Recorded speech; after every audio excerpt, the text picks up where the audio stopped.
This is Halloween, but this is also Christmas. Cats and dogs living together. Pandemonium! But we have a middle ground. It's called Thanksgiving. Don't like it? Well, that's your fucking problem. Welcome back to another episode of It's Always Sunny in Hollywood, where we combine two holidays into one already existing holiday. My name is Lugia, and these two are... My name is Patrick, and for the past few years, I have been on a quest to convince the world that this movie of today is actually a Thanksgiving movie. And And I am Red Drum Arts. I do not care which holiday you watch it. I just think it's a good movie. if people ask, is this a Halloween movie, a Christmas movie? I say let's compromise. Thanksgiving. Or all three, if you want to be that guy. So it's You been watch a couple weeks, and Wait, there's a few things that have happened. It's been pretty Actually, wait. crazy. It's been a pretty crazy few weeks. I got it. You watched Nightmare Before Christmas whenever Hot Topic starts putting the Jack Skeleton merch back up. When would that be? I have no Isn't that idea. that's pretty much all year. Windows. Oh, that's all mute point. The point is, it's been a pretty crazy few weeks. Where do we begin? Well, I guess let's just start off with the obituary. But Kevin Conroy, who's best known as being basically the primary voice of Batman, unfortunately passed away. I don't know if you guys are familiar with Batman the Animated Series or any of like the other Batman properties he voiced on. Have any of you played the Arkham games? I No. have them, I just haven't played them yet. Okay, well, he also voiced that. But yeah, no, he plays Batman in like a lot of the animated stuff, the movies, the TV shows. Was he also Batman in Brave and the Bold? I don't think so. I think that's one of the few times he wasn't. Okay. Well, may he rest in peace. Yes, rest in peace.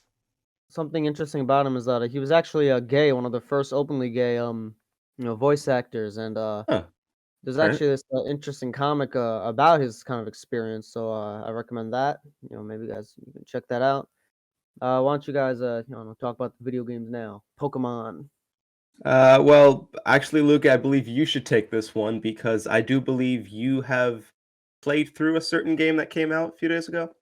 Alright, well, we're just gonna skip Pokemon for now then. Yeah, I have, so... I have nothing to say about the Pokemon news. I have nothing to say about the Sonic Frontier stuff either, because I'll be honest, I know almost nothing about this game other than some of the basics. So I'm just gonna take a backseat to this one.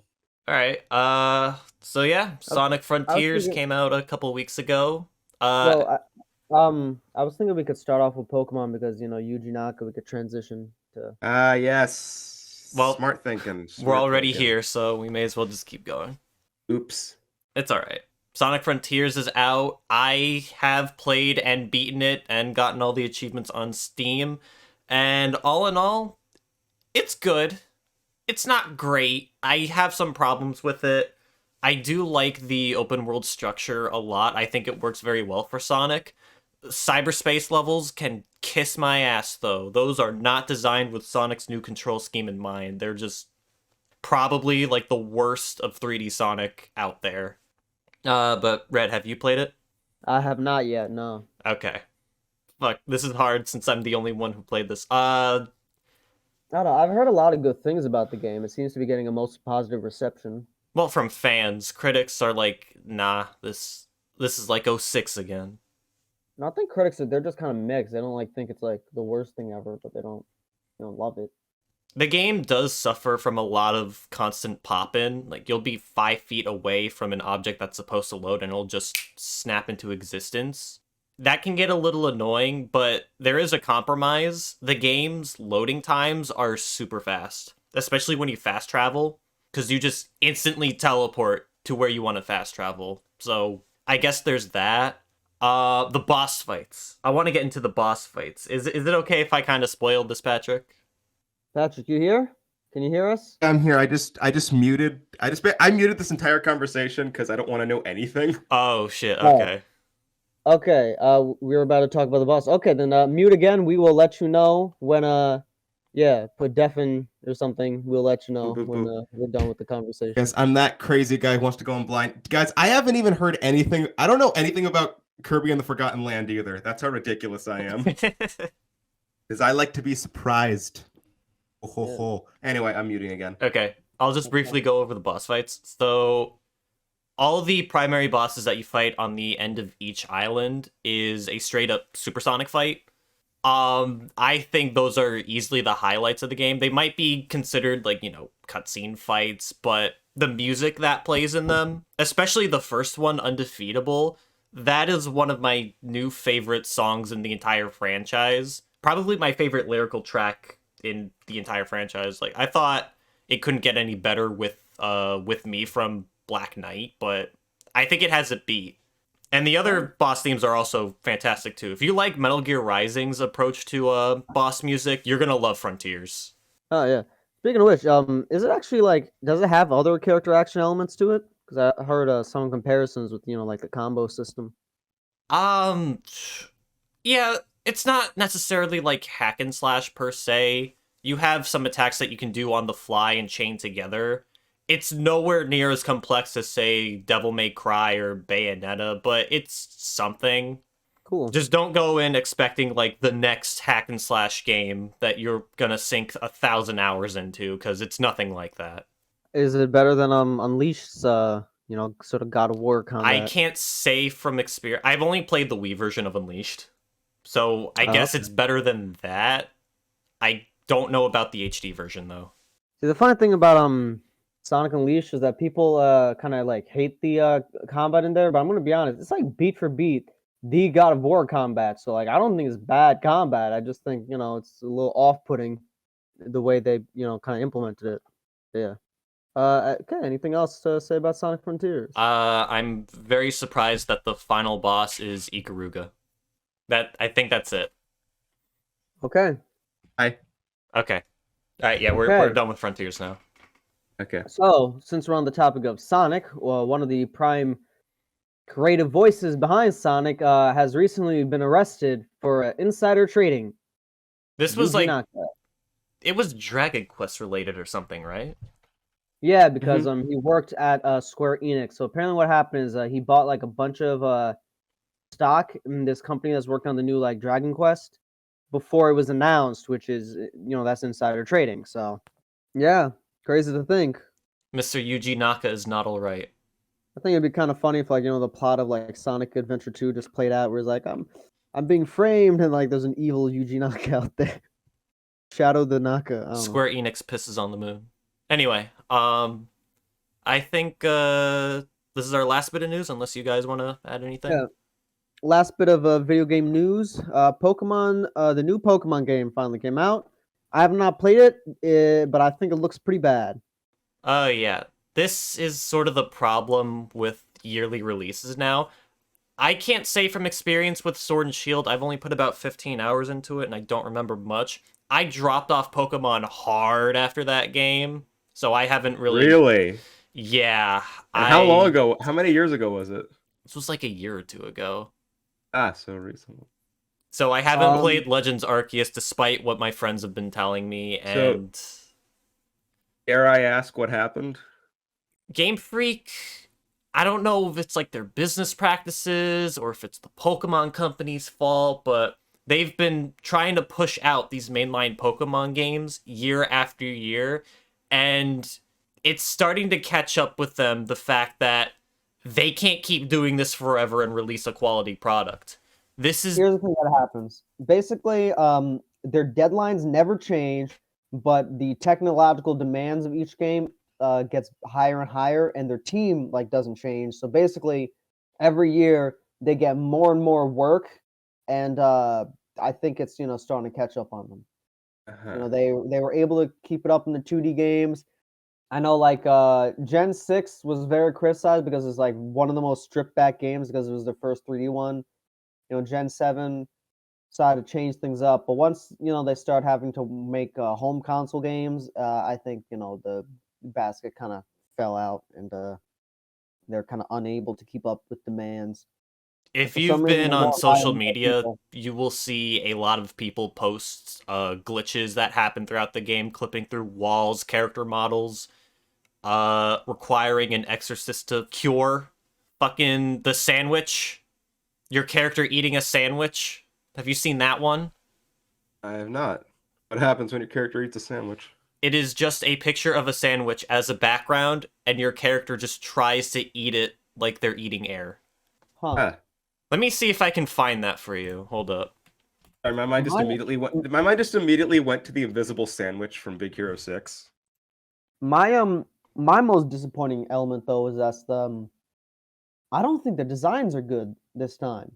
Like for the trainers and the Pokemon, like people hate Gen 8, but if there's one saving grace about Gen 8, the designs were fantastic, for both the trainers and the characters. Just picture him When trying to eat that sandwich. Do you see how off frame that looks? Ooh, yeah, that's rough. at least from like an aesthetic standpoint, Gen 8 had some things going for it, with the character design, but I don't even think the new one got that. Like I think the character design is kind of terrible in the new game. I don't know if they like lost some of the character design staff or whatever, but it just ain't look as good as it used to. The game also runs at frames per second. Just frames per second. Just frames per second. No consistency. No. Uh, I kind of think Pokemon should kind of go back to non. I think they just need more 3D. development time. They need to stop Yeah. with the yearly releases. Either they need more dev time, which is probably never going to happen, or they need to get a bigger staff, or they need to stop making like 3D home console games. They need to like Maybe get Scale Monolith stuff back too. and- I mean, have you seen their work with Xenoblade? Like, that game looks fucking amazing on Switch. But that was Yeah, also maybe with 5 years of dev time. Yeah. Just don't crunch them. Then you're good. maybe get get like another dev team to help, or like again like scale back, make it a 2D game. Have you guys seen any modern movies since we Nah. last met? I did watch the Weird Al movie. I thought it was a really good time. Yeah, have you seen Walk Hard or Popstar? No. Okay, I was just wondering because a lot of people compared it to that. And I was like, oh, okay, interesting. Because I've seen the Walk Hard, so I'm like, okay, maybe when I watch, I plan on watching it too. So I can maybe talk about the similarities if we ever get around when I get around to that. Actually, this is unrelated. This is one last bit of news. You guys are on Twitter, right? Yeah? Yeah, I know Twitter was supposed to die, but didn't. Yes, Yeah, that's my question. How much longer are you guys going to be on Twitter? I don't really care. I don't really use Twitter all that much aside from just seeing shit posts. most of my friends on Twitter I got on Discord now, so I don't know. It doesn't matter to me. It's Um, it's not been good. Also, guys, I hope you haven't been trying to get Taylor Swift tickets. Wow, what happened? Oh, you didn't hear about that? No. All right, so Taylor Swift is embarking on a brand new tour because she hasn't been on one since like 2019, 2018. And pre-sales like reached all-time records on Ticketmaster.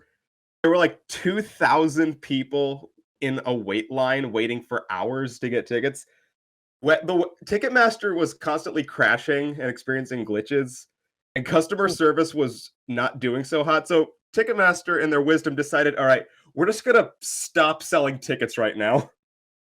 And people were very, very upset. It's Wow. gotten to the point they're even have I think like even some politicians have gotten involved, and there's like a thorough investigation of Ticketmaster going on. It's completely ridiculous. Jesus. I have a That very just- weird way of tying this to Sonic the Hedgehog again. Have you seen the recent Twitter takeover? I'm not on Twitter. It is confirmed. Okay, well, it's confirmed that Shadow the Hedgehog is a Swiftie. Really? Yep. Yes, I too like to shake it off. Shake it off. I know.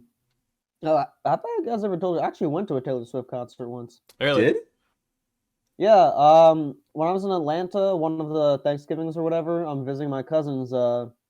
My dad got tickets for my cousin because she's a fan, and he also got tickets for me. So yeah, I went with my cousin.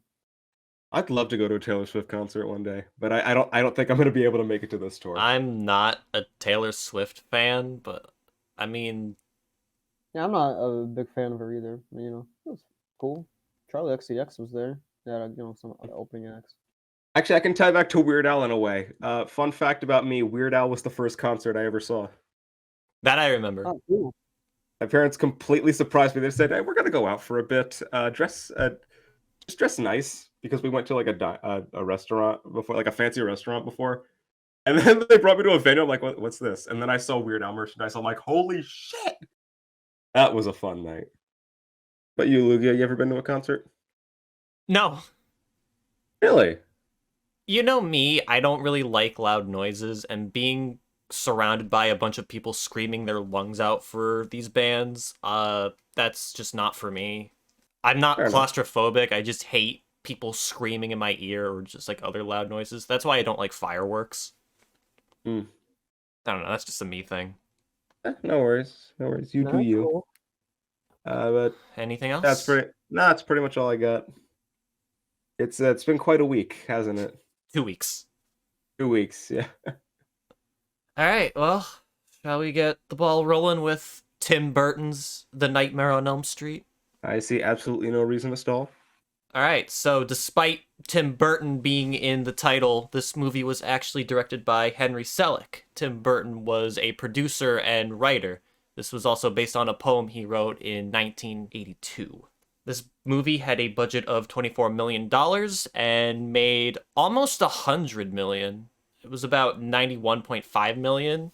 Big hit. This was originally going to be a short film or a half-hour TV special. However, both ideas eventually fell through. But then Tim Burton made a deal with Walt Disney Studios in 1990. Disney released the film through Touchstone Pictures because the studio thought the movie was too scary for kids. This was a notion that I initially scoffed at, but then I realized, wait, when I was a kid, I was a fucking pussy. I didn't watch anything horror related. So, you know what? Makes sense. Oh, so you didn't grow up on this? No, I didn't see this until later. Yeah, same Actually, I here. think my first exposure to The Nightmare Before Christmas was Kingdom Hearts. Well, that was a good level. So, well, that was a good level. So, This was a movie for me. I always wanted to watch when I was a kid, but just never did for some reason. And it wasn't until actually middle school I watched it for the first time because I don't know if you guys remember, there was a science teacher in middle school. She was like obsessed with The Nightmare Before Christmas. Is it the one I'm huh. thinking of? The redhead? Yeah. Yes. She had like a bunch of posters in her room, Yeah. in her classroom. I was like, of course you remember her. We saw her like every like week. She ran the astronomy club and the cartoon club. So, needless to say, whenever I think of this movie, I think of her. Cool. I feel like a lot of people. This is like the first Henry Selick movie they saw. This is actually like one of the last ones I saw because I saw Coraline and James and the Giant Peach first, and then I saw Nightmare Before Christmas. So I kind of went in reverse order than most people. I think I saw James and Um, the Giant Peach first before this. It's I been remember so like long, though. I saw I remember James they first, played. then this, then Coraline. I remember they played like James in school once. I think. I don't remember that. I think they did. All right, I got one more fact. So, Jack Skellington has two voice actors, Chris Sarandon for Jack's speaking voice and Danny Elfman for his singing voice. So the way they did this was the songs were recorded first so that Sarandon could match Elfman and just try to catch his tone of voice. I found that a little bit interesting how they just did the songs first and then told Sarandon, "Hey, all right, so this is the direction that we're going for Jack. Try to match this but in a more casual approach." Some people say that the different voices are incredibly obvious. I never really picked up on it. In some instances, I can kind of hear it. In some instances, yes. For But the since most part, I thought Sarandon matched Elfman very well. I mean, he is singing for like 80% of the movie. So, and again, and this is a short movie, so there's really not a whole lot of time to really like, I don't know, you know what I mean? Yeah, this is like, what, 70 minutes? Yeah, this is a short movie. That's a pretty breezy watch. Kind of wastes no time. It's like pretty perfectly paced. All right, so shall we get into the plot? Let us Yeah. dive. All right, so Tim Burton's The Nightmare Before Christmas stars Jack Skellington as the Pumpkin King. He's a man who loves Halloween, pumpkins, and everything spooky and scary. Until he doesn't. You see, Halloween is getting to be a little boring for him. He wants something new. So, one day after a Halloween, and having to wait 364 more days for another one, he stumbles across a forest containing all sorts of holidays. There's Thanksgiving, I think there was Easter, But the important one, obviously, is Christmas. He stumbles into a place called Christmas Town. He learns the ways of Christmas, tries to dissect it for all it's worth, and eventually he kidnaps Santa Claus and takes over Christmas, and that just doesn't go well. And the moral of the story, kids, is be happy with what you have, because if you try to spice up your life, then you'll get blown up by the US military and cause Santa Claus to almost get eaten alive. Yeah. By a Timeless bag message. of bugs. Indeed. Timeless message. We've all been there, right? I could say it's happened to everyone at least once. At least once. Enough beating around the bush. What do we think? So, obviously, visually, I think it's a masterpiece. Absolutely. One of the best looking films of all time. And, I think the pacing is pretty strong, and all the individual characters are pretty strong. I do, however, think that okay, so like the main character is Jack, but basically like the second main character is what's her Sally? name? Sally. Sally. And I kind of felt that like, Sally's in love with Jack, but it really just kind of felt like her main arc was just like getting away from her dad, and Jack's main arc was, his whole thing. And they kind of get together at the end. It doesn't like feel earned or anything. It just feels like it just kind of happens because the movie needed some way to end. I feel like there like isn't just a love story. Like they're trying to say there's a love story, but there isn't. I will say that is the one criticism I have of this movie. It feels like the character relationships could have been more established, like with Jack and Sally or Jack and Oogie, because Oogie just kind of shows up midway through the movie, and we never Yeah. really understand He what is his relationship foreshadowed with in the Jack is. beginning, but you're not He really is. supposed to know who he is, and even then, he's just a silhouette on the moon. Yeah, Yeah, what I'd and say is, we like, never really all- get an explanation for why he and Jack have a rivalry. What I'd say is like all the characters are great, but the way they all like connect is very loose, and like at most we just get like a couple implications. But like it really just feels like a bunch of like really good like individual stuff that comes together, and like the way they come together doesn't make sense, but like it's still fun, so like, who cares? But yeah. Yeah, but in all honesty, though, that's really the only issue I have with this movie. Everything else is great. Yeah, this is a visual Yeah. spectacle all around. Yeah, the Dude. music also, the musical sequences, I think like pretty Absolutely. much I all mean, the songs are pretty mhm. memorable. Everyone knows this is Halloween, Halloween. and what's Halloween. this? Yeah, what's this? Kidnap the Santa Claus, and that one song that Catherine O'Hara sings. Sally And sings. don't forget the Oogie Boogie song. Yes. You guys have a favorite? Probably. Well, Probably What's This, but Kidnap the Santa Claus always gets stuck in my head at like the most weird times. I would say what's this mainly because I'm kind of tired of hearing this is Halloween in Kingdom Hearts, because that is Yeah, we're- all that plays in that game. I guess we're 3 for 3 because what's this has always been my favorite too. But I also do really like Making Christmas and the Oogie Boogie song. I The mean, Oogie they're all Boogie great. song is also great. I did not realize that Catherine O'Hara was the person that voiced Sally. I was like, huh, like a pretty big actor. The mom in Home Alone and a bunch of other Burton stuff. Who was like your favorite character? Minor or major? Doesn't matter. I'd say Jack. Probably Jack.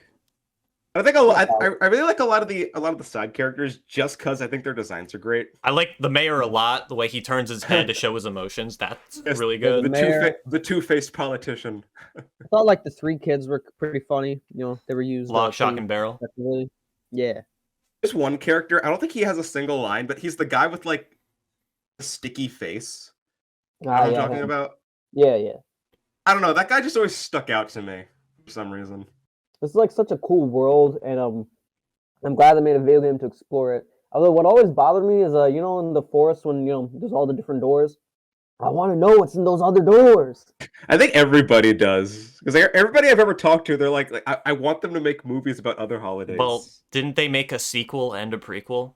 They made a sequel, No. the video game Oogie's Revenge. Yes, there's a video. Isn't game, that the but Devil otherwise- May Cry like game? Yeah, it's the game, and it was actually like made with Devil May Cry staff, like a lot of the originals. So like gameplay wise, it's the in between of Devil May Cry 1 and 3. It's the true Devil May Cry 2 from a gameplay perspective. Fuck, I gotta play that So, game now. Yeah, so if you want random to, connection between Nightmare Before Christmas and Devil May Cry. just like the Devil May Cry people made the Nightmare Before Christmas game, so the game just plays like Devil May Cry. Devil May Cry kind of is like a gothic like kind of aesthetic to it, so like there's some visual similarities, and it's better than the Shrek games or whatever. I find it going to the video games, Kingdom Hearts anyway. I find it very interesting how the first game is all about Halloween Town, but in Kingdom Hearts 2, you do visit Halloween Town for a little bit, but most of the game actually takes place in Christmas Town. I guess I wanted to, vary it up a little bit. But in the original Kingdom Hearts 2 for the PS2, this is Halloween still plays even though you're in Christmas Town. They fixed that in later re-releases by having What's This play as the overworld theme for Christmas Town, but As it should. but you just go to Christmas Town on PS2 and it's like, this is not Halloween! Sora, change This into that ain't fucking Halloween. Santa outfit This right ain't now. Halloween. No, it's not. No, it's not.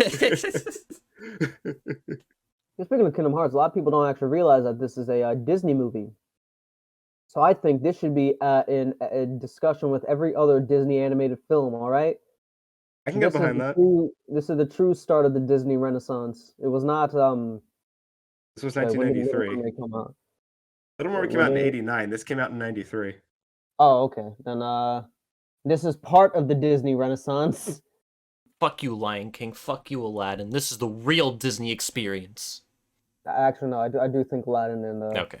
Lion King are better. But I don't know. Let's say this. What came out in '93? Nothing came out in 93. This was the Disney movie of 93.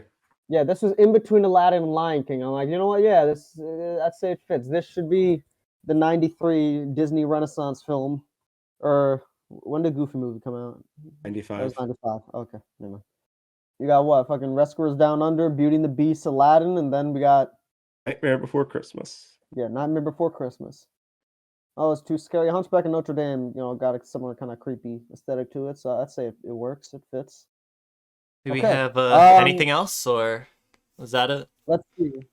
I think Sally's kind of storyline is a bit underrated. I feel like that's like oddly the part of the movie I kind of remember the most, just because I feel like I don't know. I kind of like just the kind of game she has to play, like to trick her dad and stuff to get out. I don't know. I kind of like just that whole sequence, the whole dynamic that she has with her, really shitty father.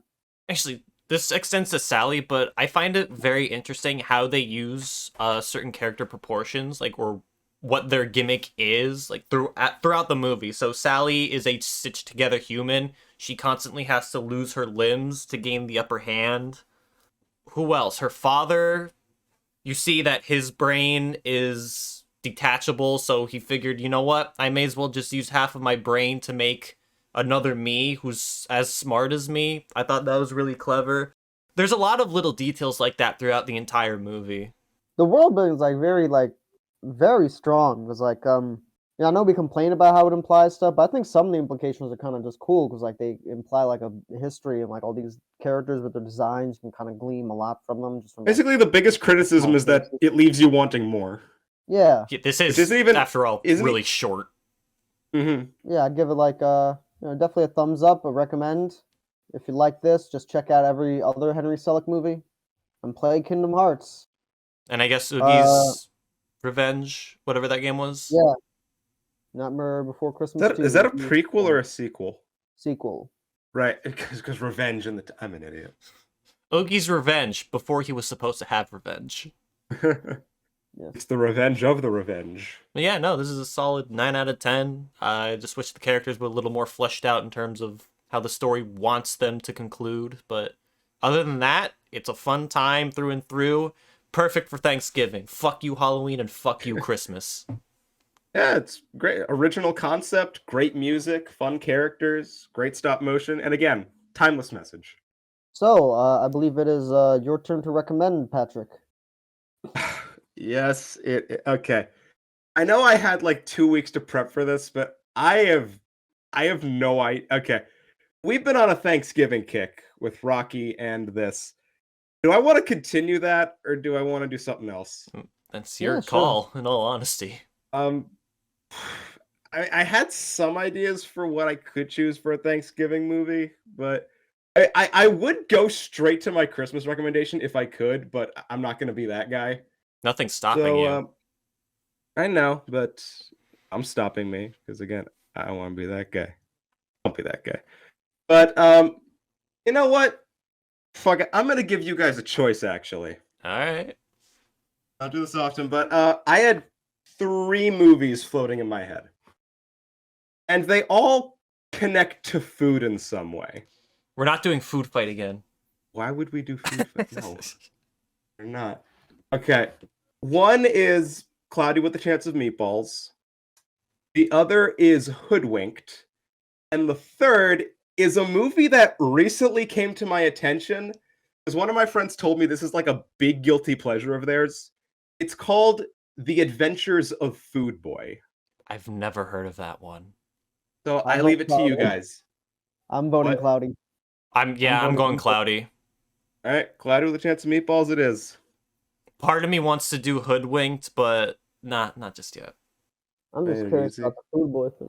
I'm just looking up The Adventures of Food Boy, 2008. Dan Cannon. Yeah, okay. I'm going with Cloud to Chance of Meatballs, definitely for sure.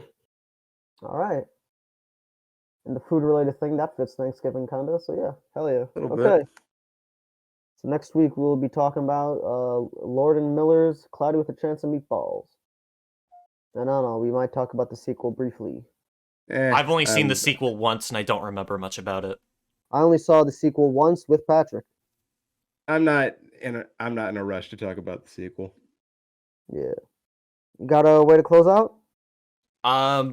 Just be on Sandy Claus's nice list. Otherwise, the real Sandy Claus is a bag of bugs who really wants to gamble your life away. Merry Halloween, bitches.